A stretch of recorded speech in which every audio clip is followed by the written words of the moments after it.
Hello friends, ଆଜି ପ୍ରବଳ ବର୍ଷା।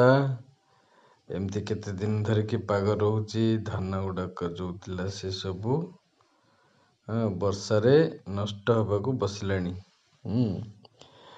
ପ୍ରବଳ ଥଣ୍ଡା ଅନୁଭୂତ ହଉଛି।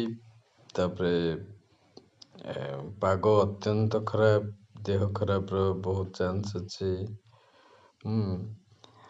ଏଠି କେତେ ଦିନ ହେଲା ଏମିତି ଖାଲି ଘୋରା ଘୋରା ପାଗ ଆଉ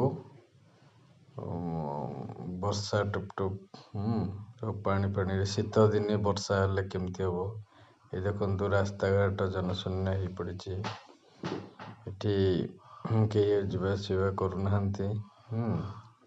ତେଣୁ ସାବଧାନ ରୁହନ୍ତୁ, ସତର୍କ ରୁହନ୍ତୁ। ଏ ଦେହ ପା ଜଗି ଟିକେ ଚଳନ୍ତୁ ଏ ଥଣ୍ଡା ସମୟରେ।